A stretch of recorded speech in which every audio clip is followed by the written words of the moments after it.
Hello, my dear audience. Today we're gonna visit a house that doesn't look any special at first hand. Just a square building with a flat roof. But despite its unremarkable appearance, the house is not so straightforward as it seems. Once you take a close look, you will see that the house is full of surprising design details. The Deutsch House is located in the heart of the Hollywood Hills, less than 500 yards from the Carling House, another masterpiece by John Lautner that I captured in a previous video. When you arrive at street level, you see that a large part of the house is hidden behind the hillside. The house is built on a flat piece of ground, but is surrounded by elevations at the east side and at the south side. Wooden risers make it possible to walk from the higher part of the hillside into the second floor level of the house. There is a brick wall that separates the garden from the street to create some privacy.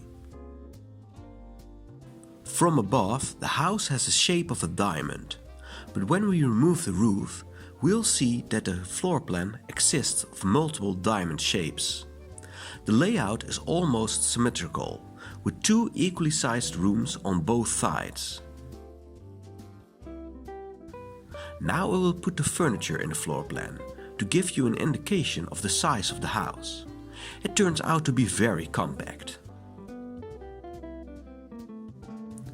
The second floor level has 5 individual rooms: toilet, bathroom, master bedroom, kitchen and finally the living room. From a distance, the house seems to have a horizontal roof, but when you pay more attention, you will notice that the roof is slightly diagonal and climbs from the street level towards the rear side. When you see the house from the garden, you will notice that the roof is not only climbing from front to rear, but also towards the middle. Both sides, left and right, come together at a central ridge, which is placed over the entire length of the roof. By placing a small part of the roof horizontal, you create a skylight, which is V-shaped when you see it from above. On all 4 sides, the roof is equally larger than the house itself. The cantilevering parts of the roof create shadows over the windows, which is very comfortable during hot, sunny days. The wooden roof is supported by 21 thick wooden beams that are resting on the brick walls of the house. 4 large wooden beams are forming the edges of the roof. Because the second floor is above street level, you need to climb up a small concrete stair to enter the front door.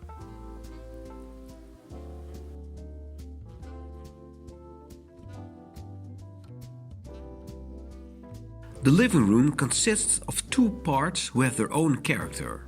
There is a den used for watching television that has an intimate and enclosed feeling.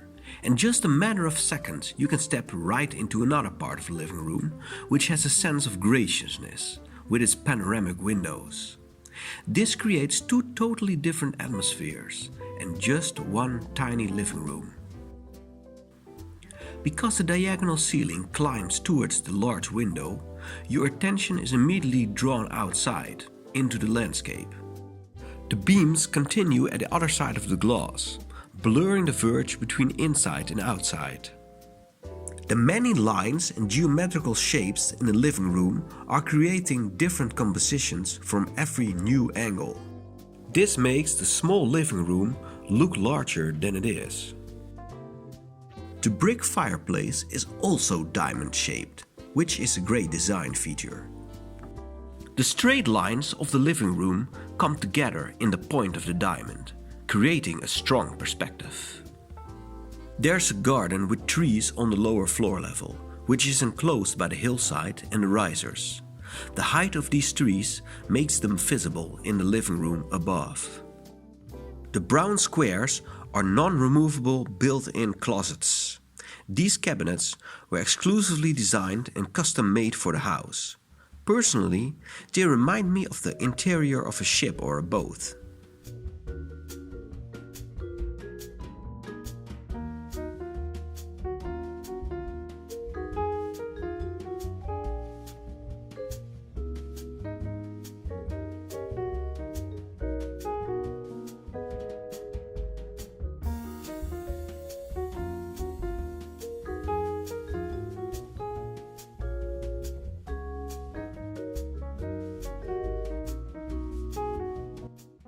Because of the hot Californian climate, it is not necessary to have an internal stair.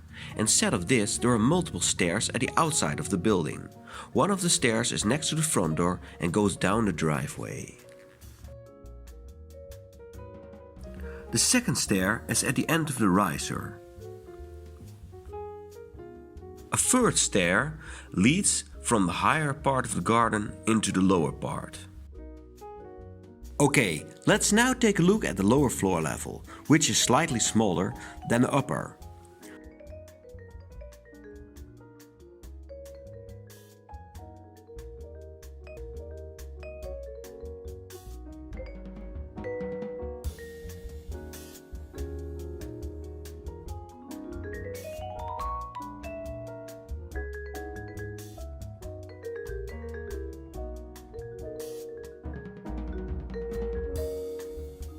The garage has a large door that opens towards the steep climbing driveway.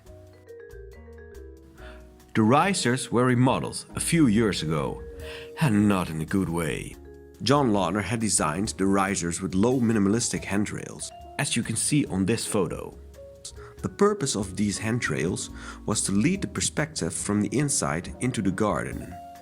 This would make the living room feel way larger. Unfortunately, the risers have now a higher handrail with many balusters. This really spoils the view and breaks the perspective. The garden consists of two parts. A higher part is amongst the trees and has a private feeling.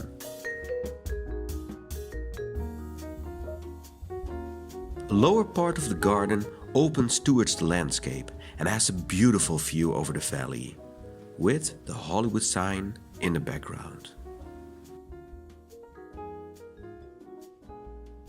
John Lautner will always be remembered as a millionaire architect, a person who makes spectacular and futuristic designs for rich people. Partly, this reputation is well deserved, but many people tend to forget that John Lautner was also brilliant in designing small and cheap houses for people with an average income. The Deutsch House proves to me that John Lautner was also great in simple, modest designs. This was your tour guidance. Thank you for watching, and I'll see you next time.